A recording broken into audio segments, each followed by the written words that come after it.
ಅಧಿಕಾರ ರಾಜಕಾರಣಕ್ಕಾಗಿ ನಾನು ಯಾವ ರೀತಿ ಎಕ್ಸ್ಟ್ರೀಮಿಗೂ ಆತ್ಯಂತಿಕವಾದಂಥ ಡೆಡ್ ಎಂಡಿಗೂ ನಾನು ಹೋಗಲಿಕ್ಕೆ ಸಿದ್ಧವಾಗಿದ್ದೇನೆ ಅನ್ನೋದನ್ನು ನಿಮಗೆ ಯಾವುದೇ ರೀತಿಯ ಸಂದೇಹ ಬೇಡ.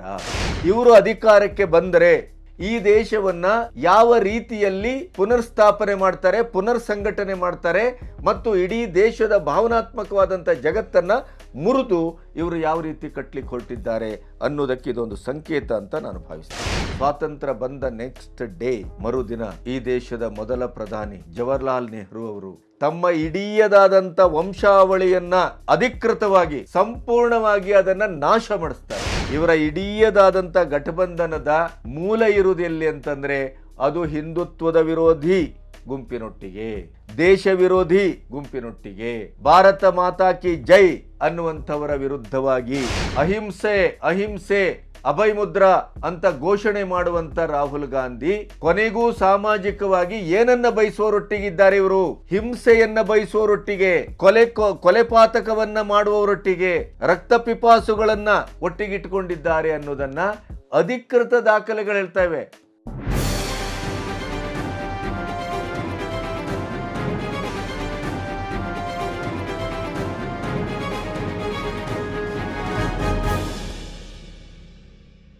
ನಮಸ್ತೆ, ಬಿ ಗಣಪತಿ ನ್ಯೂಸ್ ಚಾನೆಲ್ಗೆ ಸ್ವಾಗತ.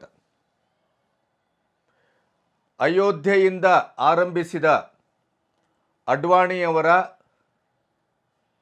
ಏನು ರಾಮರಥ ಯಾತ್ರೆ ಏನಿತ್ತು ಅಥವಾ ರಥಯಾತ್ರೆ ಏನಿತ್ತು ಅದನ್ನು ಅಯೋಧ್ಯೆಯಲ್ಲೇ ನಾವು ಮಣಿಸಿದ್ದೇವೆ, ಅಯೋಧ್ಯೆಯಲ್ಲೇ ನಾವು ಸೋಲಿಸಿದ್ದೇವೆ, ಅಯೋಧ್ಯೆಯಲ್ಲಿ ನೀವು ವಿಮಾನ ನಿಲ್ದಾಣ ಮಾಡಲು ಆ ಸ್ಥಳವನ್ನು ಏನು ಎಕ್ವೈರ್ ಮಾಡಿಕೊಂಡಿದ್ದೀರಿ, ಆ ಮೂಲಕ ಅಯೋಧ್ಯೆಯ ನಿವಾಸಿಗಳನ್ನು ಬಲಿಪಶು ಮಾಡಿದ್ದೀರಿ.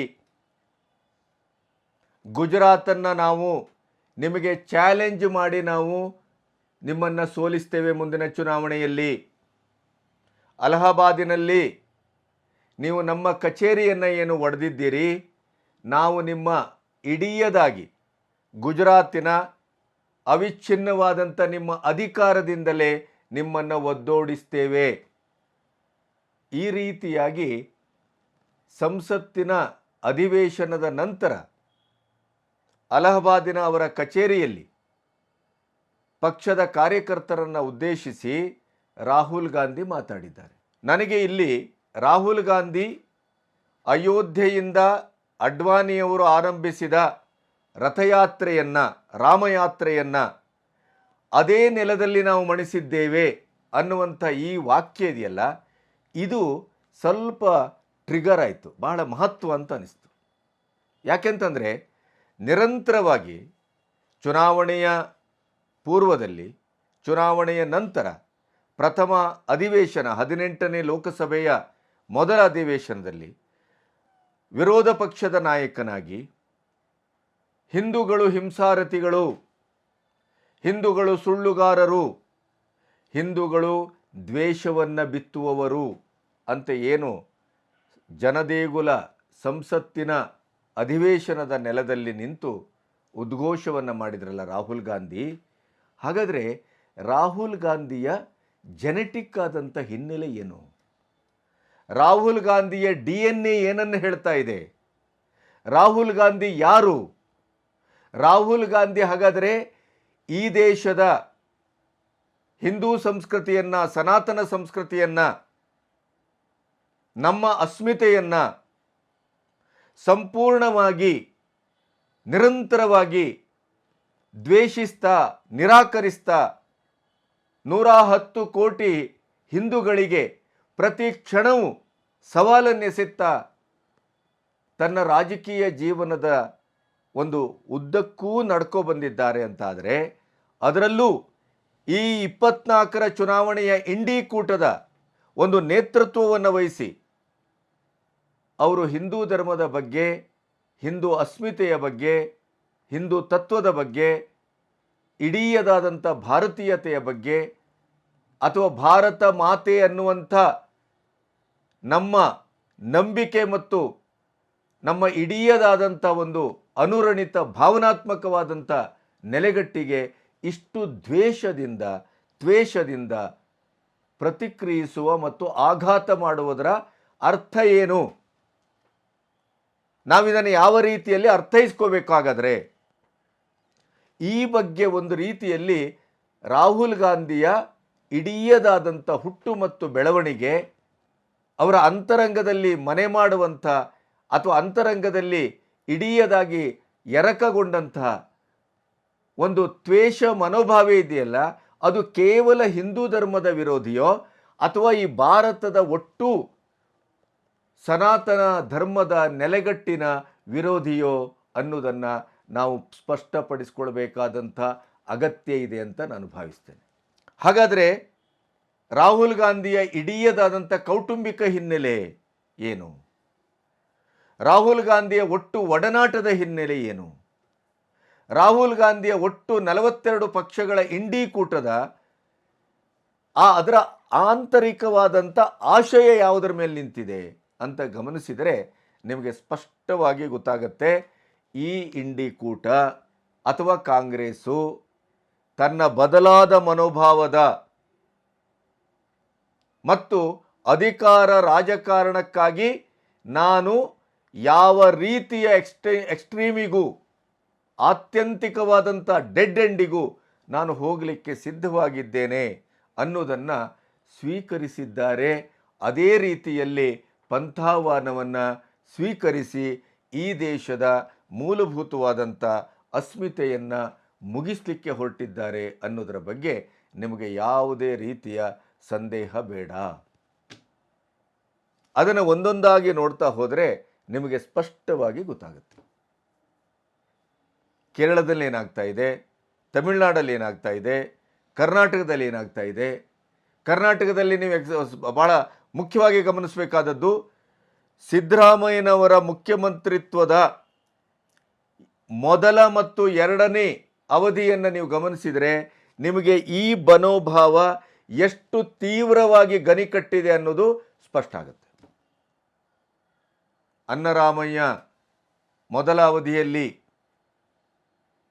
ಒಂದು ಸುಭಿಕ್ಷವಾದಂಥ ನಾಡನ್ನು ಕಟ್ಟಬೇಕು, ಕರ್ನಾಟಕದ ಅಸ್ಮಿತೆಯನ್ನು ಕಟ್ಟಬೇಕು, ತಳ ಸಮುದಾಯದ ಕೊನೆಯ ವ್ಯಕ್ತಿಗೂ ಕೂಡ ಒಂದು ನ್ಯಾಯವನ್ನು ಒದಗಿಸಬೇಕು ಅನ್ನುವಂಥ ಇರಾದೆಯಲ್ಲಿ, ಉದ್ದೇಶದಲ್ಲಿ ಮೊದಲ ಅವಧಿಯಲ್ಲಿ ಕೆಲಸ ಮಾಡಿದ್ದನ್ನು ನೀವು ಗಮನಿಸ್ತೀರಿ. ಅದು ಕಾನೂನು ಇರ್ಬೋದು, ಸಾಮಾಜಿಕ ನ್ಯಾಯ ಇರ್ಬೋದು, ಯಾವುದೇ ವಿಷಯದಲ್ಲಿ ಧಾರ್ಮಿಕವಾದಂಥದ್ದಿರ್ಬೋದು. ಈ ಅವಧಿಯಲ್ಲಿ ಈ 11, 12 ತಿಂಗಳು ಅಥವಾ 14 ತಿಂಗಳಲ್ಲಿ ಏನು ಏಕಪಕ್ಷೀಯವಾಗಿ ಅಲ್ಪಸಂಖ್ಯಾತರ ತುಷ್ಟೀಕರಣದ ರಾಜಕೀಯವೇ ನಮ್ಮ ಪಕ್ಷದ ಮುಖ್ಯವಾದಂಥ ಧ್ಯೇಯ, ಉದ್ದೇಶ ಮತ್ತು ಕಾರ್ಯವಿಧಾನ ಅನ್ನೋದನ್ನು ಘೋಷಿತವಾಗಿ ಸ್ವೀಕರಿಸಿದಂಥ ಒಂದು ಧಾಷ್ಟ್ಯವನ್ನು ನೀವು ಗಮನಿಸ್ತೀರಿ. ಎಷ್ಟು ಕೊಲೆ ಆಯಿತು, ಎಷ್ಟು ಸುಲಿಗೆ ಆಯಿತು, ಅದರಲ್ಲಿ ಹಿಂದೂಗಳ ಮಾರಣ ಹೋಮ ಯಾವ ರೀತಿಯಲ್ಲಿ ನಡೀತು, ಅಲ್ಪಸಂಖ್ಯಾಕ ವರ್ಗದಿಂದ ನಡೆಯಬಹುದಾದಂಥ ಯಾವುದೇ ಸಾಮಾಜಿಕವಾದಂಥ ವಿಪ್ಲವ ಇರ್ಬೋದು, ಕೊಲೆ ಇರ್ಬೋದು, ಸುಲಿಗೆ ಇರ್ಬೋದು, ಧಾರ್ಮಿಕವಾದಂಥ ಒಂದು ಅಸಮತೋಲನವಾದಂಥ ಸಾಮಾಜಿಕ ಒಂದು ಸ್ಥೈರ್ಯವನ್ನು ಕೆಡಿಸುವ, ಸಾಮಾಜಿಕ ಸಮಾನತೆಗೆ ಕನ್ನ ಕೊರೆಯುವ, ಬೆಂಕಿ ಇಕ್ಕುವ ಯಾವುದೇ ಕೆಲಸ ನಡೆದರೂ ಕೂಡ ಕಾನೂನು ಪ್ರಕಾರ ಅವರಿಗೊಂದು ಸಾಮೂಹಿಕವಾದಂಥ ರಕ್ಷಣೆ ಸಿಗ್ತಾ ಇದೆ. ಹಿಂದೂ ಧರ್ಮ, ಹಿಂದೂ ತತ್ವ, ಹಿಂದೂ ದೇವಾಲಯಗಳು, ಹಿಂದೂ ನಂಬಿಕೆಗಳನ್ನು ಡೆಂಗ್ಯೂ, ಕಾಲರಾ ಅಂತ ಅತ್ಯಂತ ಅವಹೇಳನಕಾರಿಯಾಗಿ ನಿರಂತರವಾಗಿ ಹಿಂದೂ ಧರ್ಮ ಮತ್ತು ಹಿಂದೂ ಸಂಘಟನೆಗಳನ್ನು, ಅದು RSS ಇರ್ಬೋದು, BJP ಇರ್ಬೋದು, ಯಾವುದೇ ಇರ್ಬೋದು, ಅದನ್ನು ನಿರಂತರವಾಗಿ ವಿರೋಧಿಸ್ತಾ ಮತ್ತು ಹಿಂದೂ ಕಾರ್ಯಕರ್ತರನ್ನು ಸಾಮಾಜಿಕವಾಗಿ ಬಲಿ ಹಾಕುವಂಥ ಕೆಲಸಕ್ಕೆ ಮುಂದಾಗ್ತಾ ಇರುವಂಥ DMK ಒಟ್ಟಿಗೆ ಅವರ ನೇರ ಸಂಪರ್ಕವನ್ನು ನೀವು ಗಮನಿಸಬಹುದು. ಹಾಗೆಯೇ ಕೇರಳಕ್ಕೆ ಹೋದರೆ SDPI, PFIನಂಥ ಸಂಘಟನೆಯೊಟ್ಟಿಗೆ ನೇರವಾದಂಥ ಒಡನಾಟ, ಒಡಂಬಡಿಕೆ, ಇವೆಲ್ಲವನ್ನು ಒಂದು ವಿವರವಾಗಿ ನೋಡ್ತಾ ಹೋಗ್ಬೋದು. ಅಂತಾದರೆ ಇವರ ಉದ್ದೇಶ ಏನಪ್ಪ ಅಂತಂದರೆ, ಕೇವಲ ರಾಮ ಒಂದು ಸಂಕೇತ, ರಾಮನ ರಥಯಾತ್ರೆಯನ್ನು ಆರಂಭಿಸಿದ ನೆಲದಿಂದಲೇ, ರಾಮನ ಅಯೋಧ್ಯೆಯ ನೆಲದಿಂದಲೇ ನಿಮ್ಮ ಇಡೀಯದಾದಂಥ ಚಳವಳವನ್ನು ನಾವು ಹಿಮ್ಮೆಟ್ಟಿಸಿದ್ದೇವೆ, ಮುಗಿಸಿದ್ದೇವೆ ಅನ್ನೋದರ ಅರ್ಥವೇ ಹಿಂದೂ ಧರ್ಮಕ್ಕೆ ಇರಬಹುದಾದಂಥ ಒಂದು ದೊಡ್ಡ ಸವಾಲನ್ನು ನಾವು ಸ್ವೀಕರಿಸಿದ್ದೇವೆ ಮತ್ತು ಇಡೀ ದೇಶವನ್ನು ಒಂದು ಸನಾತನ ಧರ್ಮದ ಮೂಲ ಬಿಂದುವಿನ ಮೇಲೆ ನೀವು ಕಟ್ಟಲಿಕ್ಕೆ ಹೊರಟಿದ್ದೀರಲ್ಲ, ಅದನ್ನು ನಾವು ತಳೆದಿದ್ದೇವೆ, ಹಿಮ್ಮೆಟ್ಟಿಸಿದ್ದೇವೆ, ಅದನ್ನು ಮುಗಿಸುವಂಥ ಒಂದು ಪಂಥಾಹ್ವಾನವನ್ನು ಅಯೋಧ್ಯೆಯಿಂದಲೇ ಸ್ವೀಕರಿಸಿದ್ದೇವೆ ಅನ್ನೋದರ ಅರ್ಥ ಅದು. ಹಾಗಾದರೆ ಅದಕ್ಕೆ ಇರಬಹುದಾದಂಥ ವಿವರಣೆಗಳು ಮತ್ತು ಸಾಕ್ಷ್ಯಗಳು ಅಥವಾ ಅದರ ರಿದಮಿಕಲಿ ರಾಹುಲ್ ಗಾಂಧಿಯವರು ಯಾಕೆ ಈ ಥರ ಮಾತಾಡ್ತಾ ಇದ್ದಾರೆ, ಅವರ ಹಿಂದಿರುವಂಥ ಹೊಕ್ಕುಳಿನ ಆಳದ ಸತ್ಯ ಏನು ಅನ್ನೋದನ್ನು ಗಮನಿಸ್ತಾ ಹೋದರೆ ನಿಮಗೆ ಒಂದೊಂದಾಗಿ ಅರ್ಥ ಆಗ್ತದೆ. ಈಗ ಅದನ್ನು ನೋಡೋಣ. ನೋಡಿ, 2023 ಜುಲೈ 28 ಕೇರಳದಲ್ಲಿ SDPIನ ಒಂದು ಬೃಹತ್ ಸಮಾವೇಶ ನಡೀತದೆ. ಆ ಸಮಾವೇಶದಲ್ಲಿ ಪಬ್ಲಿಕ್ಕಲ್ಲಿ, ನೆನಪಿಡಬೇಕು, ಇದು ಜಾತ್ಯತೀತ ರಾಷ್ಟ್ರ, ಒಂದು ಸಂವಿಧಾನವನ್ನು ಸ್ವೀಕರಿಸಿ ಆ ಸಂವಿಧಾನದ ಅಡಿಯಲ್ಲಿ ನಾವು ಬಹುತ್ವದಲ್ಲಿ ಏಕತ್ವವನ್ನು ನಂಬಿ ಬದುಕ್ತಾ ಇರುವಂಥ ದೇಶ ಇದು. ಸರ್ವೇ ಜನ ಸುಖಿನೋ ಭವಂತು ಅನ್ನುವಂಥದ್ದು, ಎಲ್ಲ ಧರ್ಮವನ್ನು ಏಕಪ್ರಕಾರದಲ್ಲಿ ಗಮನಿಸಬೇಕು ಅನ್ನುವಂಥದ್ದು ಸಂವಿಧಾನದ ಆಶಯ. ಆದರೆ ಇಲ್ಲಿ ನಾವು ಹಿಂದೂಗಳನ್ನು ಅವರ ದೇವಸ್ಥಾನದ ಎದುರೇ ತೂಗು ಹಾಕಿ ಅವರನ್ನು ಬೆಂಕಿ ಹಾಕಿ ಸಾಯಿಸ್ತೇವೆ ಅಂತ ಘೋಷಿಸಿದರು SDPI. ಆದರೆ ಈ ಬಾರಿ 2024ರ ಚುನಾವಣೆಯಲ್ಲಿ ಇದೇ SDPIನೊಟ್ಟಿಗೆ ಇಂಡಿ ಕೂಟ ಕಾಂಗ್ರೆಸ್ಸು ಸಂಪೂರ್ಣವಾಗಿ ಗಠಬಂಧನವನ್ನು ಮಾಡಿಕೊಂಡಿದೆ. ಇದರ ಅರ್ಥ ಏನು? ಎಲ್ಲೆಲ್ಲಿ ಕಾಂಗ್ರೆಸ್ಸಿನ ಕ್ಯಾಂಡಿಡೇಟ್ ಇದೆಯೋ ಅಲ್ಲಿ SDPI ಮತ್ತು PFI ತಮ್ಮ ಯಾವುದೇ ಕ್ಯಾಂಡಿಡೇಟನ್ನು ಹಾಕಿಲ್ಲ. ಸಾಮೂಹಿಕವಾಗಿ ಪಂಥಾಹ್ವಾನವನ್ನು ಹಿಂದೂಗಳಿಗೆ ಕೊಟ್ಟಂಥದ್ದು ಇದೇ ಪಕ್ಷ. ಆದರೆ ಅದೇ ಪಕ್ಷದೊಟ್ಟಿಗೆ ಗಠಬಂಧನ್ ಮಾಡಿಕೊಳ್ಳುವಂಥ ರಾಹುಲ್ ಗಾಂಧಿ ಮತ್ತು ಅವರ ಸಂಗಡಿಗರು ಕಾಂಗ್ರೆಸ್ಸಿನ ಎಲ್ಲೆಲ್ಲಿ ಕ್ಯಾಂಡಿಡೇಟ್ ಇದೆಯೋ ಆ ಕ್ಯಾಂಡಿಡೇಟ್ ವಿರುದ್ಧ ತಮ್ಮ ಕ್ಯಾಂಡಿಡೇಟನ್ನು ಹಾಕದೇ ಇರುವಂಥದ್ದು ಏನನ್ನು ಸೂಚಿಸ್ತದೆ? ಇವರ ಮನಸ್ಸಿನ ಒಟ್ಟು ಆಳದ ಆಶಯವನ್ನು ಭವಿಷ್ಯದಲ್ಲಿ ನೀವು ಗಮನಿಸುವುದಾದರೆ, ಇವರು ಅಧಿಕಾರಕ್ಕೆ ಬಂದರೆ ಈ ದೇಶವನ್ನು ಯಾವ ರೀತಿಯಲ್ಲಿ ಪುನರ್ಸ್ಥಾಪನೆ ಮಾಡ್ತಾರೆ, ಪುನರ್ ಸಂಘಟನೆ ಮಾಡ್ತಾರೆ ಮತ್ತು ಇಡೀ ದೇಶದ ಭಾವನಾತ್ಮಕವಾದಂಥ ಜಗತ್ತನ್ನು ಮುರಿದು ಇವರು ಯಾವ ರೀತಿ ಕಟ್ಟಲಿಕ್ಕೆ ಹೊರಟಿದ್ದಾರೆ ಅನ್ನೋದಕ್ಕೆ ಇದೊಂದು ಸಂಕೇತ ಅಂತ ನಾನು ಭಾವಿಸ್ತೇನೆ. ಆಮೇಲೆ 1947 ಆಗಸ್ಟ್ 16 ಇದರ ವಿವರಗಳನ್ನು ಹೀಗೇ ಕೊಡ್ತಾ ಹೋಗ್ಬೋದು.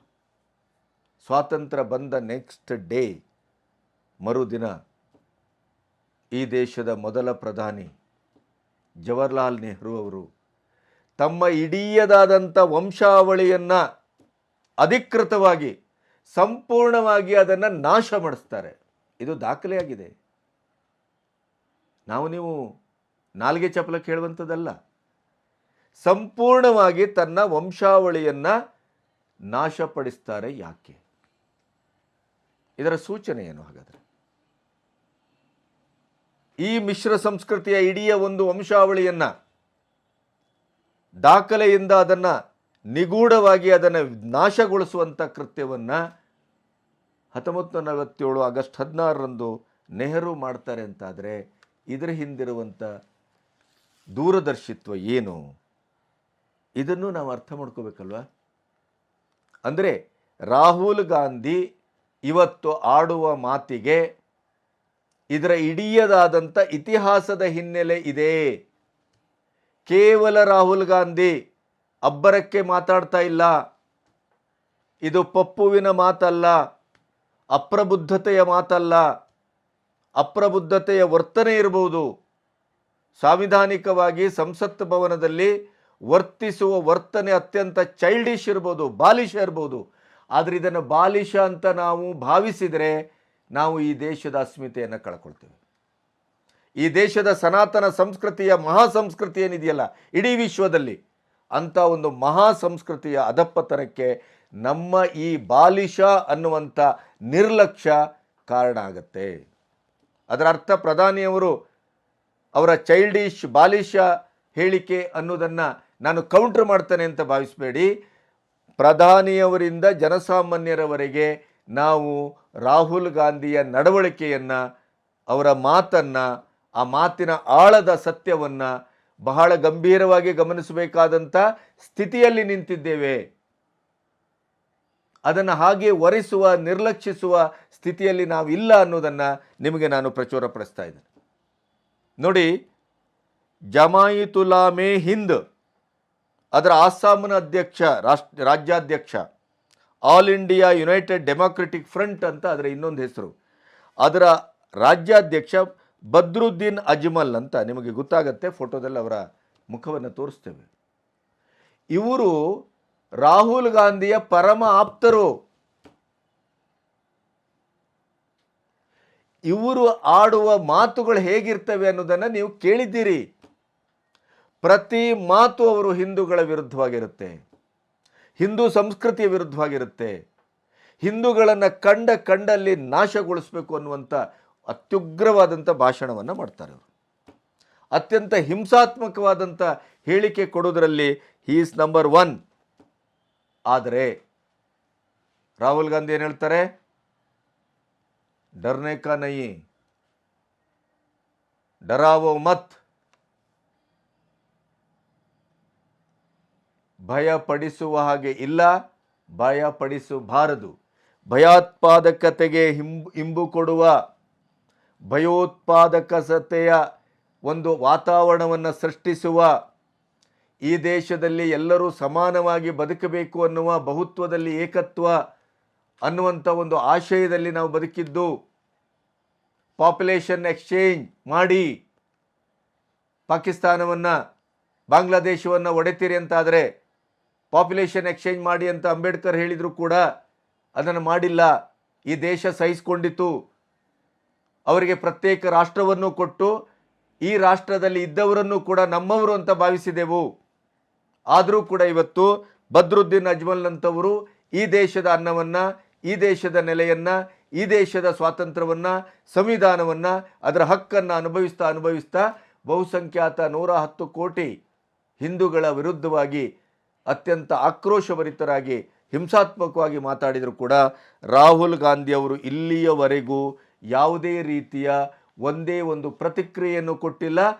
ಇದೇ ಬದ್ರುದ್ದೀನ್ ಅಜ್ಮಲ್ರೊಟ್ಟಿಗೆ ಅತ್ಯಂತ ತೀರ ಆಪ್ತವಾದಂಥ ಸಂಬಂಧವನ್ನು ಹೊಂದಿದ್ದಾರೆ. ಇದರ ಅರ್ಥ ಏನು? ಇದರ ಅರ್ಥ ಏನು ಅನ್ನೋದನ್ನು ನಾವು ಅರ್ಥೈಸ್ಕೊಳ್ಬೇಕಾದಂಥ ಸ್ಥಿತಿಯಲ್ಲಿ ನಿಂತಿದ್ದೇವೆ. ಇನ್ನು ಕೇರಳ ಮೂಲದ Indian union Muslim league IUML ಇವರು 5 ಸಂಸದರು, ಅದನ್ನೇ ನಾನು ಹೇಳಿದ್ನಲಾಗ, ಜುಲೈ 28ರಂದು ಕಾಸರಗೋಡಿನಲ್ಲಿ ನಡೆದಂಥ ಬಹಿರಂಗ ಸಭೆಯಲ್ಲಿ ಹಿಂದೂಗಳನ್ನು ಬಹಿರಂಗವಾಗಿ ನಿಮ್ಮದೇ ದೇವಸ್ಥಾನದ ಎದುರು ನೇತು ಹಾಕಿ ಸುಟ್ಟು ಹಾಕ್ತೇವೆ ಅಂತ ಹೇಳಿದರು. ಅವರ ಈ ಆಕ್ರೋಶಭರಿತವಾದಂಥ ಭಾಷಣದಿಂದ ಇಂಪ್ರೆಸ್ ಆದಂಥ ಅವರ ಅನುಯಾಯಿಗಳು ಹೆಚ್ಚು ಕಮ್ಮಿ ಇಡೀ ಕೇರಳದ ಸುತ್ತಮುತ್ತ ಅತ್ಯಂತ ಭಯೋತ್ಪಾದಕವಾದಂಥ ಬೀಭತ್ಸವಾದಂಥ ವಾತಾವರಣವನ್ನು ಅವರು ಕೇವಲ 2-3 ಗಂಟೆಗಳಲ್ಲಿ ಅದನ್ನು ಸೃಷ್ಟಿ ಮಾಡಿದರು. ಯಾರೂ ಅದರ ವಿರುದ್ಧ ಮಾತಾಡಿಲ್ಲ. ಸರ್ಕಾರವು ಅವರನ್ನು ಯಾವುದೇ ಪ್ರತಿಬಂಧಿಸುವಂಥ ಕೆಲಸ ಮಾಡಿಲ್ಲ. ರಾಹುಲ್ ಗಾಂಧಿ ಇವತ್ತಿನವರೆಗೂ ಯಾವುದೇ ರೀತಿಯ ಮಾತನ್ನು ಆಡಿಲ್ಲ. IUML ಒಟ್ಟಿಗೆ ರಾಹುಲ್ ಗಾಂಧಿಯ ಗಠಬಂಧನ್ ಇದೆ. ಯೋಚನೆ ಮಾಡಬೇಕು. ಇವರ ಇಡೀದಾದಂಥ ಗಠಬಂಧನದ ಮೂಲ ಇರುವುದು ಎಲ್ಲಿ ಅಂತಂದರೆ ಅದು ಹಿಂದುತ್ವದ ವಿರೋಧಿ ಗುಂಪಿನೊಟ್ಟಿಗೆ, ದೇಶ ವಿರೋಧಿ ಗುಂಪಿನೊಟ್ಟಿಗೆ, ಭಾರತ ಮಾತಾ ಕಿ ಜೈ ಅನ್ನುವಂಥವರ ವಿರುದ್ಧವಾಗಿ. ಯಾವತ್ತೂ ಇವತ್ತಿನವರೆಗೂ ಕಾಶ್ಮೀರದ ಹುಡುಗನ ಒಂದು ವಿಡಿಯೋ ನೋಡಿದ್ರಲ್ಲ, ನೀವು ಯಾವತ್ತಾದರೂ ಜೈ ಶ್ರೀರಾಮ ಹೇಳಿದ್ದೀರಾ? ಭಾರತ್ ಮಾತಾ ಕಿ ಜೈ ಎಂದಿದ್ರ, ಹಾಗಾದರೆ ನೀವು ಈ ದೇಶದ ಪ್ರಜೆಯಾಗುವುದಕ್ಕೆ ಎಷ್ಟರ ಮಟ್ಟಿಗೆ ನಿಮಗೆ ಅರ್ಹತೆ ಇದೆ?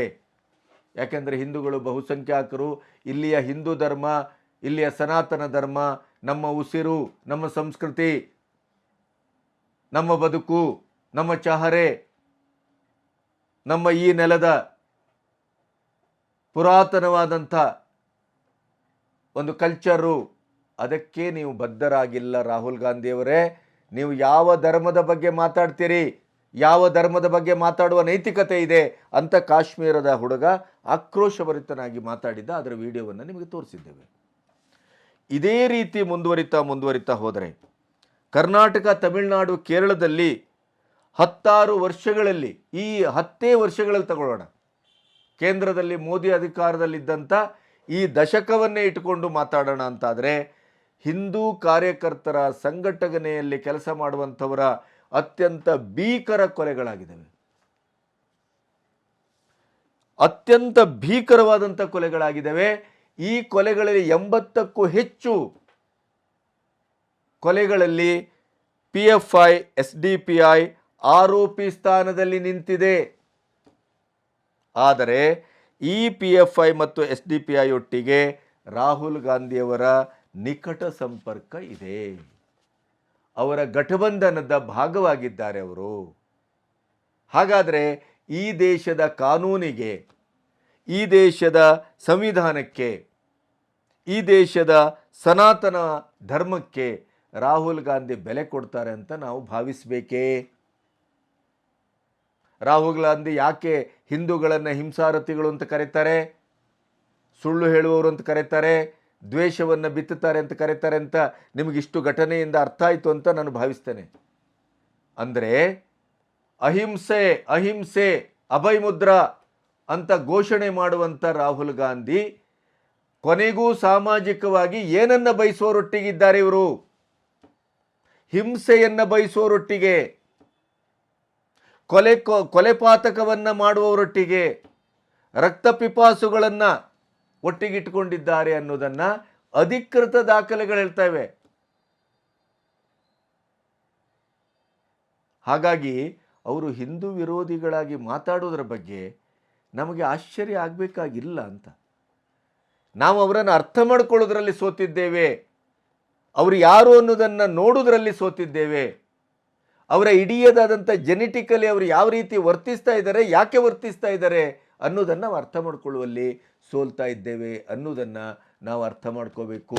ಅಧಿಕಾರಕ್ಕಾಗಿ, ಅಧಿಕಾರದ ರಾಜಕಾರಣಕ್ಕಾಗಿ ಯಾವುದೇ ರೀತಿಯಲ್ಲೂ ಕೊನೆಗೂ ಒಂದು ನಮ್ಮ ನೆಲೆಯನ್ನು ನಾವು ಕಂಡುಕೋಬೇಕು ಅಂತಾದರೆ ಈ ದೇಶದಲ್ಲಿ ಹಿಂದೂ ವಿರೋಧಿಯಾದಂಥ ನಿಲುವನ್ನು ತಳೆದ್ರೇ ನಾವು ಅಧಿಕಾರಕ್ಕೆ ಮತ್ತೆ ಬರಲಿಕ್ಕೆ ಸಾಧ್ಯ ಅನ್ನೋದನ್ನು ರಾಹುಲ್ ಗಾಂಧಿ ಅವರು ಅರ್ಥ ಮಾಡ್ಕೊಂಡಿದ್ದಾರೆ. ಹಾಗಾಗಿ ಅವರ 42 ಪಕ್ಷಗಳಲ್ಲಿ ಬಹುತೇಕ ಪಕ್ಷಗಳು ದೇಶ ವಿರೋಧಿ, ಹಿಂದೂ ವಿರೋಧಿ, ಸನಾತನ ಧರ್ಮದ ವಿರೋಧಿ ಮತ್ತು ಈ ಭಾರತ ಮಾತಾ ಕಿ ಜೈ ಅನ್ನುವಂಥ ಈ ದೇಶದ, ಈ ನೆಲದ ಗುಣ ಸ್ವಭಾವಕ್ಕೆ ತಕ್ಕಾಗಿ ನಡೆಯುವಂಥ ಒಟ್ಟು ಕಲ್ಚರಿನ ವಿರೋಧಿಗಳೊಟ್ಟಿಗೆ ಅವರು ಕೈಯನ್ನು ಮಿಲಾಯಿಸಿದ್ದಾರೆ. ಅದನ್ನು ನಾವು ಸ್ಪಷ್ಟವಾಗಿ ಅರ್ಥ ಮಾಡ್ಕೋಬೇಕು. ಅವರನ್ನು ಮೆಚ್ಚಿಸಲಿಕ್ಕೆ ಈ ಘಟಬಂಧನವನ್ನು ನಾವು ಕರೆಕ್ಟಾಗಿ ಉಳಿಸ್ಕೋಬೇಕು ಅಂತಾದರೆ ಅದು ಕೇರಳ ಇರ್ಬೋದು, DMKಯ ತಮಿಳುನಾಡು ಇರ್ಬೋದು, TMC ಇರ್ಬೋದು, ವೆಸ್ಟ್ ಬೆಂಗಾಲ್, ಈ ಎಲ್ಲದರೊಟ್ಟಿಗೆ ನಾನು ಸಖ್ಯವನ್ನು ಇಟ್ಟುಕೊಂಡಾಗಲೇ ನಾವು ಮತ್ತೆ ಅಧಿಕಾರಕ್ಕೆ ಬರಲಿಕ್ಕೆ ಸಾಧ್ಯ. ಅಧಿಕಾರಕ್ಕೆ ಬರಬೇಕು ಅಂತಾದರೆ ನಮಗೆ ಹಿಂದೂ ಪರವಾಗಿ ಮಾತಾಡಿದರೆ ಅಧಿಕಾರ ಸಿಗೋದಿಲ್ಲ. ಹಿಂದೂ ವಿರೋಧವನ್ನೇ ವ್ಯಕ್ತಪಡಿಸ್ತಾ ಈ ದೇಶವನ್ನು ಮುಂದೊಂದಿನ 1947 ಅಥವಾ 50ರಲ್ಲಿ ನಾವು ಸಂಪೂರ್ಣವಾಗಿ ಈ ದೇಶವನ್ನು ಮುಸ್ಲಿಂ ರಾಷ್ಟ್ರ ಮಾಡ್ತೇವೆ ಅಂತ ಹೊರಟಂಥ ದೇಶದ ಒಳಗಿನ, ದೇಶದ ಹೊರಗಿನ ಶಕ್ತಿಗಳೇ ಈ ಇಂಡಿ ಕೂಟದ ಮೂಲ ಶಕ್ತಿ ಅನ್ನೋದನ್ನು ನಾವು ಮರೆಯಲಿಕ್ಕೆ ಸಾಧ್ಯ ಇಲ್ಲ. 1975ರಲ್ಲಿ ಸಂವಿಧಾನವನ್ನು ಹಿಡ್ಕೊಂಡು ಸಂವಿಧಾನವನ್ನು ನಾವು ರಕ್ಷಿಸಲಿಕ್ಕೆ ಹೊರಟಿದ್ದೇವೆ. ಸಂವಿಧಾನವನ್ನು, ಆಶಯವನ್ನು ರಕ್ಷಿಸುವುದಿದ್ದರೆ ಅದು ಕೇವಲ ಕಾಂಗ್ರೆಸ್ಸಿಂದ ಮಾತ್ರ ಸಾಧ್ಯ ಅನ್ನುವಂಥ ಉದ್ಘೋಷ ಇದೆಯಲ್ಲ, ಇದೇ ಉದ್ಘೋಷವನ್ನು ಮಾಡುವ ಕಾಂಗ್ರೆಸ್ಸಿನ ಗರ್ಭದಲ್ಲೇ ಇರುವುದು.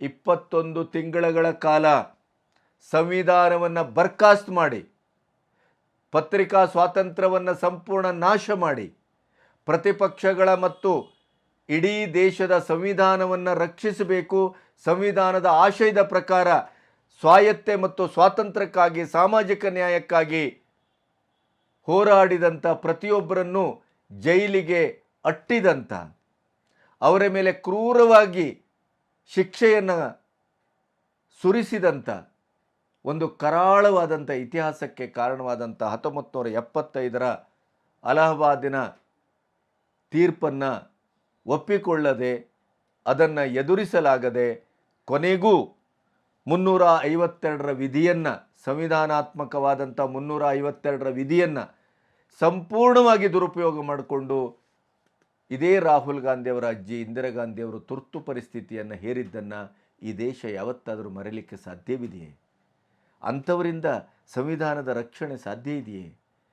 ತಮ್ಮ ಅಧಿಕಾರಕ್ಕಾಗಿ ಯಾವ ವಿಧಿಗಳು ಅಡ್ಡ ಬಂದಿದೆಯೋ ಅದೆಲ್ಲವನ್ನು ಅಮೆಂಡ್ಮೆಂಟ್ ಮಾಡಿದಂಥ 110ಕ್ಕೂ ಹೆಚ್ಚು ಬಾರಿ ಸಂವಿಧಾನವನ್ನು ಒಂದು ರೀತಿಯಲ್ಲಿ ಅದರ ಆಶಯವನ್ನು, ಮೂಲ ಆಶಯವನ್ನು ಗತಿಗೆಡಿಸಿದಂಥ ಪಕ್ಷ ಯಾವುದು ಹಾಗಾದರೆ? ಏನು ಮೋದಿಯವರ ಬಿ ಜೆ ಪಿನ, ಅಡ್ವಾಣಿಯವರ ಬಿ ಜೆ ಪಿನ, ಅಟಲ್ ಬಿಹಾರಿ ವಾಜಪೇಯಿಯವರ ಬಿ ಜೆ ಪಿನ, ಅಥವಾ ಆರ್ ಎಸ್ ಎಸ್, ಹಿಂದೂ ಸಂಘಟನೆಯ ಯಾವುದು? ಅಹಿಂಸೆ ಅಹಿಂಸೆ ಅಂತ ಹೇಳ್ತಾರಲ್ಲ, ಹಿಂಸಾರಥಿಗಳು, ಹಿಂಸಾ ಪ್ರಚೋದಕರು, ನೀವು ಹಿಂದೂಗಳು ಅಂತ ಹೇಳುವವರು ಹಿಂಸೆ ಹಿಂಸೆ ಹಿಂಸೆ 24 ಗಂಟೆ ಅಂತ ಹೇಳ್ತಾರಲ್ಲ, ಇಡೀ 75 ವರ್ಷದ ಇತಿಹಾಸದಲ್ಲಿ ಅದು ಆರ್ ಎಸ್ ಎಸ್ ಇರ್ಬೋದು, ಹಿಂದೂ ಸಂಘಟನೆ ಯಾವುದೇ ಸಂಘಟನೆ ಇರ್ಬೋದು, ಬಜರಂಗ ದಳವೋ ಇನ್ನೊಂದೋ ಮಗದೊಂದೋ ಬಿ ಜೆ ಪಿಯೋ ಯಾವುದೇ ಇರ್ಬೋದು, ಹಿಂದೂ ಕಾರ್ಯಕರ್ತರ ಬೀಭತ್ಸವಾದಂಥ ಕೊಲೆಯಾದಾಗಲೂ ಕೂಡ ರಕ್ತ ಪಿಪಾಸುತನವೇ ಪ್ರತಿಕ್ರಿಯಿಸುವ ವಿಧಾನ ಅಂತ ಎಲ್ಲಾದರೂ ಒಂದು ಘಟನೆಯಲ್ಲಿ ಹಿಂದೂ ಸಂಘಟನೆ ತೊಡಗಿಕೊಂಡದ್ದಿದ್ದರೆ ರಾಹುಲ್ ಗಾಂಧಿಯವರೇ ತೋರಿಸಿಕೊಡಿ. ಹಿಂದೂಗಳು ಹಿಂಸಾರಥಿಗಳು ಅಂತ ಹೇಳ್ತಿರಲ್ಲ, ಎದುರುಗಡೆಯವರು, ನಾನು ಇದನ್ನೆಲ್ಲ ಹೇಳಿದ್ದೇನೆ, ಈಗ ಯಾರ್ಯಾರು ಯಾವ್ಯಾವ ರೀತಿ ಹಿಂದೂ ಕಾರ್ಯಕರ್ತನ ಕೊಲೆ ಮಾಡ್ತಾ ಬಂದರು ಅಂತ ಈಗಲೂ ಮಾಡ್ತಾ ಇದ್ದಾರೆ. ಆದರೆ ಕೊಲೆಗೆ ಕೊಲೆಯೇ ಉತ್ತರ ಅನ್ನೋದನ್ನು ಹಿಂದೂ ಸಂಘಟನೆಗಳು ಯಾವುದೂ ಮಾಡಿಲ್ಲ, ಮಾಡುವುದೂ ಇಲ್ಲ. ಹೇಗೆ ಹೇಳ್ತೀರಿ ನೀವು ಹಿಂದೂಗಳು ಹಿಂಸಾರಥಿಗಳು ಅಂತ? ಹೇಗೆ ಹೇಳ್ತೀರಿ ನೀವು ದ್ವೇಷವನ್ನು ಬಿತ್ತುತ್ತಾರೆ ಅಂತ? ದ್ವೇಷವನ್ನು ಬಿತ್ತುತ್ತಾ ಇರುವವರು ಯಾರು? ಇಡೀದಾಗಿ ಪಬ್ಲಿಕ್ಕಲ್ಲೇ ನಿಮ್ಮನ್ನು ಸಂಪೂರ್ಣವಾಗಿ ಮುಗಿಸ್ತೇವೆ, ಸುಡುತ್ತೇವೆ, ಕೊಲೆ ಮಾಡ್ತೇವೆ ಅಂತ ಕತ್ತಿ ಗುರಾಣಿ ಹಿಡ್ಕೊಂಡು ತಿರುಗೋಡವರು ಯಾರು? ಮಾಡ್ತಾ ಇರುವವರು ಯಾರು? ಆದರೂ ನಿಮ್ಮ ನಾಲಿಗೆ ಅವರ ಬಗ್ಗೆ ಮಾತಾಡುವುದಿಲ್ಲ. ತುರ್ತು ಪರಿಸ್ಥಿತಿಯನ್ನು ಮರೆತಿರಿ, ಜಾಣ ಕುರುಡು. ಸಂವಿಧಾನ ವಿಧಿಸಿದ ಒಂದು ಹಕ್ಕಿನ ಮೇಲೆ ತುರ್ತು ಪರಿಸ್ಥಿತಿಯನ್ನು ಹೇರಲಾಗಿತ್ತು ಅನ್ನುವುದನ್ನು ಖರ್ಗೆ ಅಂತ ಒಬ್ಬ ಅನುಭವಿ ರಾಜಕಾರಣಿಗಳು ಕಾಂಗ್ರೆಸ್ಸಿನ ಸಮರ್ಥನೆಗಾಗಿ ಮಾತಾಡುವುದನ್ನು ನೋಡಿದ್ರೆ ನಾಚಿಕೆ ಆಗುತ್ತೆ. ಇತಿಹಾಸದ ಗರ್ಭದಲ್ಲಿ ನಡೆದಂಥ ಸತ್ಯವನ್ನು ಕೂಡ ಒಪ್ಪಿಕೊಳ್ಳುವ ದಾಷ್ಟ್ಯ ಮತ್ತು ನೈರ್ಮಲ್ಯದ ಮನೋಭಾವ ನಿಮಗೆ ಇಲ್ಲ. ನಿಮ್ಮ ಸುಳ್ಳನ್ನು 10 ಬಾರಿ ನೀವು ಸಮರ್ಥಿಸ್ತೀರಿ, ಅದನ್ನು ಸತ್ಯವಾಗಿಸುವಂಥ ಒಂದು ಪ್ರಯತ್ನವನ್ನು ಮಾಡ್ತಾ ಇದ್ದೀರಿ. ಅದಕ್ಕೆ ಇದನ್ನೆಲ್ಲ ನಿಮಗೆ ಉದಾಹರಣೆಯಾಗಿ ನಾನು ಕೊಡ್ತಾ ಇದ್ದೇನೆ. ಹಾಗಾದರೆ 1984ರಲ್ಲಿ ನಡೆದಂಥ, ನೀವು ಮೊನ್ನೆ ಏನು ಹೇಳಿದ್ರಿ, ಪಂಜಾಬಿನಲ್ಲಿ ಸಿಖ್ಖರ ಮೇಲೆ NDA ಸರ್ಕಾರ ದಾಳಿ ಮಾಡ್ತಾ ಇದೆ, ದಾಂಗುಡಿ ಇಡ್ತಾ ಇದೆ ಅಂತ ಹೇಳಿದ್ರಲ್ಲ, ಸಿಖ್ಖರ ಮಾರಣ ಹೋಮವನ್ನು ಮಾಡಿದ್ದು ಯಾರು? 1984ರಲ್ಲಿ ಶ್ರೀಮತಿ ಇಂದಿರಾ ಗಾಂಧಿಯವರ ಹತ್ಯೆಯ ಪ್ರತೀಕಾರವಾಗಿ ಮಾಡಿದಂಥ ಅಧಿಕೃತ ದಾಖಲೆಯಲ್ಲಿ 3350 ಸಿಖ್ಖರ ಮಾರಣ ಹೋಮ ಆಗಿದೆ, ಪೆಟ್ರೋಲ್ ಹಾಕಿ ಸುಡಲಾಗಿದೆ. ಆದರೆ ಅಧಿಕೃತ ಮಾಹಿತಿಗಳ ಪ್ರಕಾರ 17,000 ಸಿಖ್ಖರನ್ನು ಬೀಭತ್ಸವಾಗಿ ಕೊಲೆ ಮಾಡಲಾಗಿದೆ. 20ಕ್ಕೂ ಹೆಚ್ಚು ಗುರುದ್ವಾರಗಳಿಗೆ ಬೆಂಕಿ ಹಚ್ಚಲಾಗಿದೆ. ಸಾವಿರ ಹೆಣ್ಣುಮಕ್ಕಳನ್ನು ಅತ್ಯಾಚಾರ ಮಾಡಿ ಕೊಲ್ಲಲಾಗಿದೆ. ಯಾರು ಇದರ ಹಿಂದೆ? ಇದರ ಹಿಂದಿದ್ದವರು ಯಾರು? ಪ್ರತ್ಯೇಕವಾಗಿ ಹೇಳಬೇಕೇನು? ಹೇಳಬೇಕಾಗಿಲ್ಲ. ಇವತ್ತೇನು ಹೇಳ್ತೀರಿ? ಸಿಖ್ಖರ ಮೇಲೆ NDA ಸರ್ಕಾರ ದಾಳಿ ಮಾಡ್ತಾ ಇದೆ. ಏನು ದಾಳಿ ಮಾಡ್ತಾ ಇದೆ? ಸಿಖ್ಖರ ಮಾರಣ ಹೋಮವನ್ನು ಮಾಡಿದ್ದು ಯಾರು? ಸಿಖ್ಖರ ಇಡೀ ಸಾಂಸ್ಕೃತಿಕವಾದಂಥ ಈ ಜಿನೋಸೈಡನ್ನು ಸಿಖ್ ಸಂಸ್ಕೃತಿ ಮರೆತಿದೆ ಅಂತ ಭಾವಿಸಿದ್ರೇನು? ನೋ, ಮರೆದಿಲ್ಲ. ಅದು ಅವರ ಆಳದಲ್ಲಿ ಹೆಪ್ಪುಗಟ್ಟಿದೆ. ಅದು ಮರೆಯುವಂಥದ್ದಲ್ಲ ಅದು. ಆದರೂ ಕೂಡ ನೀವು ಈಗ ಅದನ್ನೆಲ್ಲವನ್ನ ಮರೆಸುವ ಹಾಗೆ ಹೊಸದಾದಂಥ ಒಂದು ಇತಿಹಾಸವನ್ನು, ಅದು ಅಪ್ಪಟ ಸುಳ್ಳಿನ ಇತಿಹಾಸವನ್ನು ಸೃಷ್ಟಿ ಮಾಡ್ತಾ ಇದ್ದೀರಿ. ಅದನ್ನು ಮತ್ತೆ ಜನರಿಗೆ ನೆನಪು ಮಾಡಿಕೊಡ್ಬೇಕು ಅನ್ನುವ ಕಾರಣಕ್ಕಾಗಿ ನಾನು ಇದನ್ನು ಹೇಳ್ತಾ ಇದ್ದೇನೆ. ಇನ್ನು TMC ಹಿಂದೂಗಳ ಪರಮ ವಿರೋಧಿ. ಅದು ಅಲ್ಲಿ ವರ್ಷಕ್ಕೆ 50ಕ್ಕೂ ಹೆಚ್ಚು ಹಿಂದೂ ಕಾರ್ಯಕರ್ತರ ಕಗ್ಗೊಲೆ ಆಗ್ತಾ ಇದೆ. ಆದರೆ ರಾಹುಲ್ ಗಾಂಧಿ ಅವ್ರಿಗೆ ಅದು ಗೊತ್ತಾಗ್ತಾ ಇಲ್ಲ. ಅದೇ ಒಂದು ಅಲ್ಪಸಂಖ್ಯಾತರ ಒಂದು ನೆಲೆಯಲ್ಲಿ ಒಂದು ಸಣ್ಣ ದೊಂಬಿಯಾಗಲಿ ಅದರ ಸತ್ಯಾಸತ್ಯತೆಯನ್ನು ಯಾವುದೇ ರೀತಿಯಲ್ಲೂ ಪರಾಮರ್ಶೆ ಮಾಡದೇನೆ ಅಲ್ಲಿ ಹಿಂದೂಗಳ ಮೇಲೆ ಅಧಿಕಾರದ ದಂಡವನ್ನು ಬಳಸಲಾಗತ್ತೆ. ಅವರನ್ನು ಹೆಡೆಮುರಿ ಕಟ್ಟಿ ಅವರಿಗೆ ಜೈಲಿಗೆ ಗಟ್ಟಲಾಗತ್ತೆ. ಅವರನ್ನು ಅಪರಾಧಿ ಅನ್ನೋದನ್ನು ಸಾಬೀತು ಮಾಡುವಲ್ಲಿವರೆಗೆ ಅದರ ಪ್ರಯತ್ನ ನಡೆಯುತ್ತದೆ. ಏನಿದು? ಏನಾಗಿದೆ? ಇಷ್ಟಕ್ಕೂ ಕೊನೆಗೂ ಇದೆಲ್ಲವನ್ನು ನೋಡ್ತಾ ಬಂದರೆ ರಾಹುಲ್ ಯಾರು? ಅವ್ರು ಹೇಳ್ತಾರೆ, ನಾನು ದತ್ತಾತ್ರೇಯ ಗೋತ್ರದ ಬ್ರಾಹ್ಮಣ. ಎಲೆಕ್ಷನ್ ಹೊತ್ತಿನಲ್ಲಿ ಹಾಗಾದರೆ ಪಿತೃಪ್ರಧಾನ ಸಂಸ್ಕೃತಿಯ ಒಂದು ದೇಶ ಇದು ಭಾರತ. ತಂದೆ ಯಾವ ಸಂಸ್ಕೃತಿಯೋ, ತಂದೆ ಯಾವ ಧರ್ಮವನ್ನು ಅನುಸರಿಸ್ತಾರೋ ಮಕ್ಕಳು ಅದೇ ಧರ್ಮವನ್ನು ಅನುಸರಿಸ್ತಾರೆ. ಇಲ್ಲಿ ಅದು ಕೂಡ ಕಾನೂನುಬದ್ಧವಾಗಿ ತಂದೆಯ ಜಾತಿ ಮಕ್ಕಳ ಜಾತಿ ಆಗತ್ತೆ. ಹಾಗಾದರೆ ಸಾರ್ವಜನಿಕವಾಗಿ ರಾಹುಲ್ ಗಾಂಧಿಯವರು ತನ್ನ ಜಾತಿ ಯಾವುದು ಅನ್ನೋದರ ಬಗ್ಗೆ ಒಂದು ಚರ್ಚೆಗೆ ಸಿದ್ಧವಾಗಿದ್ದಾರಾ? ನೆಹರು ಅವರ ತಾತ ಗಂಗಾಧರ ನೆಹರು ಅವರ ಮೂಲ ಹೆಸರು ಏನು? ಅವರ ಮೂಲ ಯಾವುದು? ಅವರು ಯಾವ ಧರ್ಮವನ್ನು ಅನುಸರಿಸ್ತಾ ಇದ್ರು? ಇದರ ಬಗ್ಗೆ ಚರ್ಚೆಗೆ ರಾಹುಲ್ ಗಾಂಧಿ ಅವರು ಸಿದ್ಧರಿದ್ದಾರೆಯೇ? ಇದು ಪ್ರಶ್ನೆಯನ್ನು ಕೇಳಬೇಕಾಗತ್ತೆ. ಇದೇ ಹಿನ್ನೆಲೆಯಲ್ಲೇ 1947 ಆಗಸ್ಟ್ 16ರಂದು ಜವಾಹರ್ಲಾಲ್ ನೆಹರು ಅವರು ತಮ್ಮ ವಂಶಾವಳಿಯ ಮೂಲ ದಾಖಲೆಯನ್ನು ಸಂಪೂರ್ಣವಾಗಿ ನಾಶ ಮಾಡಿದರು. ಅದು ಯಾಕೆ? ರಾಹುಲ್ ಗಾಂಧಿಯವರು ಉತ್ತರಿಸ್ತಾರಾ? ಯಾಕೆಂದರೆ ರಾಹುಲ್ ಗಾಂಧಿಯವರ ಒಟ್ಟು ವರ್ತನೆಯ ಹಿಂದೆ ಈ ಸತ್ಯ ಅಡಗಿದೆ. ಆಮೇಲೆ ರಾಹುಲ್ ಗಾಂಧಿಯವರ ಛದ್ಮವೇಷದ ವಿವಿಧವಾದಂಥ ಸ್ವರೂಪವನ್ನು ನೀವು ನೋಡ್ತಾ ಹೋದರೆ, ನಾನು ಹಿಂದೂ ಧರ್ಮೀಯ ಅಂತಾರೆ. ಗುಜರಾತ್ ಉತ್ತರಾಖಂಡಕ್ಕೆ ಹೋದರೆ ಪರಮ ಶಿವಭಕ್ತನಾಗಿ ಕಾಣಿಸ್ಕೊಳ್ತಾರೆ. ಇದೆಲ್ಲ ಎಲೆಕ್ಷನ್ ಸಂದರ್ಭದಲ್ಲಿ. ಇನ್ನು ಉತ್ತರ ಪ್ರದೇಶದಲ್ಲಿ ಹೋದರೆ ವಹಾಬಿಯಾಗಿ ಕಾಣಿಸ್ಕೊಳ್ತಾರೆ.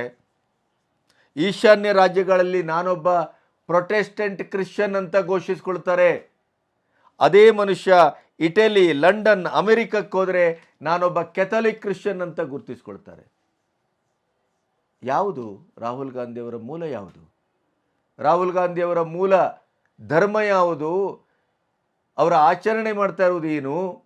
ಇದು ಯಾವುದು ಇವತ್ತಿನವರೆಗೆ ಗೊತ್ತಾಗಿಲ್ಲ. ಸಿಟಿಜನ್ಶಿಪ್ ಕೂಡ ಅವ್ರದ್ದು ಒಂದು ದೇಶದ್ದಲ್ಲ, ಡ್ಯುಯಲ್ಲು. ವ್ಯಕ್ತಿತ್ವವೂ ಹಾಗೆ. ಇಂಥ ಪರಿಸ್ಥಿತಿಯಲ್ಲಿ ನಿಂತುಕೊಂಡು ಈ ದೇಶದ ಸಂಸ್ಕೃತಿಯ ಬಗ್ಗೆ ಪಂಥಾವನವನ್ನು ಕೊಡ್ತಾರೆ. ಈ ದೇಶದ ಮೂಲ ಸಂಸ್ಕೃತಿಯ ಬಗ್ಗೆ ಅವಹೇಳನ ಮಾಡ್ತಾರೆ. ಈ ದೇಶದ ಮೂಲ ಸನಾತನ ಧರ್ಮೀಯರು ಹಿಂಸಾರತಿಗಳು ಅಂತ ಕರೀತಾರೆ. ಏನು ಹೇಳಬೇಕು ಇವರಿಗೆ? ಕೇರಳಕ್ಕೆ ಹೋದರೆ ಸೆಕ್ಯುಲರು, ತಮಿಳುನಾಡಿಗೆ ಹೋದರೆ ನಾನೊಬ್ಬ ಆಸ್ತಿಕ. ನೋಡಿ ಎಷ್ಟು ರೂಪಗಳಿದೆ.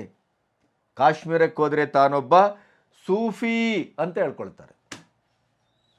ಸೂಫಿ ಅನ್ನುವುದರ ಪದದ ಅರ್ಥ ಏನು ಅಂತ ಗೊತ್ತಿದೆಯೋ ಇಲ್ಲೋ ನಂಗೆ ಗೊತ್ತಿಲ್ಲ, ಅದನ್ನು ಹೇಳ್ಕೊಳ್ತಾರೆ. ಕೊನೆಗೂ ಹಾಗಾದರೆ ರಾಹುಲ್ ಗಾಂಧಿ ಯಾರು? ಶ್ರೀಮತಿ ಇಂದಿರಾ ಗಾಂಧಿಯವರು ಮದುವೆ ಆದದ್ದು ಫಿರೋಜ್ ಖಾನ್ ಅನ್ನುವಂಥ ವ್ಯಕ್ತಿಯನ್ನು, ಅವರನ್ನು ಕೊನೆಗೆ ಫಿರೋಜ್ ಗಾಂಧಿ ಅಂತ ಮಾಡಿದರು. ಹಾಗಾದರೆ ಅವರು ಮಕ್ಕಳು ಯಾರು? ಫಿರೋಜ್ ಖಾನ್ ಅವರ ಮಕ್ಕಳು ರಾಹುಲ್ ಮತ್ತು ರಾಜೀವ ಮತ್ತು ಸಂಜಯ್ ಗಾಂಧಿ ಯಾವ ಧರ್ಮಕ್ಕೆ ಸೇರಬೇಕು? ಸೇರ್ತಾರೆ. ಪಿತೃಪ್ರಧಾನ ಸಂಸ್ಕೃತಿ ನಮ್ಮದು. ಇದೆಲ್ಲವನ್ನು ನೋಡಿದರೆ ರಾಜೀವ್ ಗಾಂಧಿ, ಸಂಜಯ್ ಗಾಂಧಿ ಕೊನೆಗೂ ಫಿರೋಜ್ ಖಾನ್ ಅವರ ಮಕ್ಕಳು. ಹಾಗಾದರೆ ರಾಜೀವ್ ಗಾಂಧಿಯ ಮಗ ರಾಹುಲ್ ಗಾಂಧಿ ಹಿಂದೂ ಅಂತ ಹೇಳಿಕೊಳ್ಳುವುದಕ್ಕೆ ಯಾವ ಅರ್ಥ ಇದೆ? ಅವರು ಹಿಂದೂ ಆಗುವುದು ಹೇಗೆ? ಯಾವುದೇ ಕಾರಣಕ್ಕೂ ರಾಹುಲ್ ಗಾಂಧಿ ಹಿಂದೂ ಧರ್ಮೀಯ ಅಲ್ಲ. ಇದರ ಬೀಜ ಮಂತ್ರ ಇರುವುದಿಲ್ಲಿ. ಹಿಂದೂ ಧರ್ಮೀಯರು ಹಿಂಸಾರತಿಗಳು, ಹಿಂದೂ ಧರ್ಮೀಯರು ದ್ವೇಷವನ್ನು ಹಂಚುವವರು, ಹಿಂದೂಗಳು ಸುಳ್ಳನ್ನು ಹೇಳುವವರು. ನಾವು ರಾಮರಥಯಾತ್ರೆ ಅಥವಾ ರಾಮನ ಚಳುವಳವನ್ನು ಅಯೋಧ್ಯೆಯ ನೆಲದಿಂದಲೇ ಮಣಿಸಿದ್ದೇವೆ ಅನ್ನೋದರ ಅರ್ಥ ಏನು? ಏನನ್ನ ಹೇಳಲಿಕ್ಕೆ ಹೊರಟಿದ್ದಾರೆ ಇವರು? ಏನನ್ನ ಮಾಡಲಿಕ್ಕೆ ಹೊರಟಿದ್ದಾರೆ ಅನ್ನೋದು ಈವರೆಗಿನ ನನ್ನ ಮಾತಲ್ಲಿ ನಿಮಗೆ ಅದು ಅರ್ಥ ಆಯಿತು ಅಂತ ನಾನು ಭಾವಿಸ್ತೇನೆ. ಹಾಗಾಗಿ ಅವರು ಹಿಂದೂ ಧರ್ಮದ ವಿರೋಧಿಯಾಗಿ, ಹಿಂದೂ ತತ್ವದ ವಿರೋಧಿಯಾಗಿ, ರಾಮಲಲ್ಲನ ಬೈಕಾಟ್ ಮಾಡೋದಾಗಲಿ, ಸನಾತನ ಧರ್ಮದ ವಿರೋಧಿಯಾಗಿ ಮಾತಾಡೋದಾಗಲಿ, ಇಡೀಯದಾದಂಥ ನಮ್ಮ ಈ ದಶಕದಲ್ಲಿ ಈ 3ನೇ ಬಾರಿ ಅಧಿಕಾರಕ್ಕೆ ಬಂದಂಥ ಮೋದಿಯವರು ಅನುಸರಿಸ್ತಾ ಇರುವಂಥ ಈ ದೇಸೀಯ ಧರ್ಮದ ವಿರೋಧಿಯಾಗಿ ಯಾಕೆ ವರ್ತಿಸ್ತಾರೆ, ಮಾತಾಡ್ತಾರೆ? ಆಕ್ರೋಶಭರಿತರಾಗಿ ಯಾವುದೋ ದೇಶದ ಹೊರಗಿನ ನಮ್ಮ ದೇಶವನ್ನು ಸಂಪೂರ್ಣವಾಗಿ ಮುಗಿಸಬೇಕು, ಈ ಸಂಸ್ಕೃತಿಯನ್ನು ನಾಶ ಮಾಡಬೇಕು ಅನ್ನುವ ಅನ್ಯ ಸಂಸ್ಕೃತಿಯ ಭಯೋತ್ಪಾದಕರ ಹಾಗೆ ಅವರ ಧ್ವನಿಗೆ ಧ್ವನಿಯಾಗಿ ಒಂದು ಸ್ಪರ್ಧಾತ್ಮಕವಾಗಿ ಇಂಥವರಿಂದ ಮಾತುಗಳೆಲ್ಲ ದೇಶ ವಿರೋಧಿಯಾಗಿ, ಸಂಸ್ಕೃತಿ ವಿರೋಧಿಯಾಗಿ, ಧರ್ಮ ವಿರೋಧಿಯಾಗಿ ಬರ್ತದೆ ಅಂತಾದರೆ ಅದರ ಹಿಂದಿರುವ ಸತ್ಯ ಇದು ನಿಮಗೆ ಅರ್ಥ ಆಗುತ್ತೆ ಅಂತ ನಾನು ಭಾವಿಸ್ತೇನೆ. ರಾಹುಲ್ ಗಾಂಧಿಯ ಮೂಲವನ್ನು ಅರ್ಥ ಮಾಡಿಕೊಂಡ್ರೆ, ರಾಹುಲ್ ಗಾಂಧಿ 10 ವರ್ಷಗಳಿಂದ ಅಧಿಕಾರದಿಂದ ದೂರ ಇದ್ದು ಅಧಿಕಾರ ರಹಿತರಾಗಿ ವಿಲ ಅಂತ ಒದ್ದಾಡ್ತಾ ಇರುವಂಥ ಹೊತ್ತಿನಲ್ಲಿ ಏನಕ್ಕೇನ ನಾನು ಅಧಿಕಾರವನ್ನು ಹಿಡಿಯಲೇಬೇಕು ಅನ್ನುವಂಥ ತರಾತುರಿಯಲ್ಲಿ ಧರ್ಮ ವಿರೋಧಿಯಾಗಿ, ದೇಶ ವಿರೋಧಿಯಾಗಿ ಯಾರೆಲ್ಲ ಯೋಚನೆ ಮಾಡ್ತಾ ಇದ್ದಾರೋ ಅವರೆಲ್ಲರ ಒಂದು ಕೂಟವನ್ನು ಕಟ್ಟಿಕೊಂಡು ಅದರ ಮುಖವಾಗಿದ್ದಾರೆ. ಹಿಂದೂಗಳು ನಾವು ಬಹುಸಂಖ್ಯಾತರು ಏನಾದರೂ ಮೈಮರ್ತರೆ, ಅಸಡ್ಡಾಳತನದಿಂದ ವರ್ತಿಸಿದರೆ, ಬೇಜವಾಬ್ದಾರಿತನದಿಂದ ವರ್ತಿಸಿದರೆ, ನಾವು ನಮ್ಮ ಹಕ್ಕು ಮತ್ತು ಧಾರ್ಮಿಕವಾದಂಥ ಪ್ರಜ್ಞೆಯನ್ನು ಕಳ್ಕೊಂಡ್ರೆ ಭವಿಷ್ಯದಲ್ಲಿ ಎಂಥ ಅನಾಹುತ ಆಗತ್ತೆ ಅಂದರೆ ಈ ದೇಶದ ಒಟ್ಟು ಮೂಲ ಸಂಸ್ಕೃತಿ ಸಂಪೂರ್ಣವಾಗಿ ನಾಶ ಆಗತ್ತೆ. ನೆನಪಿಡಿ. ನಮಸ್ತೆ.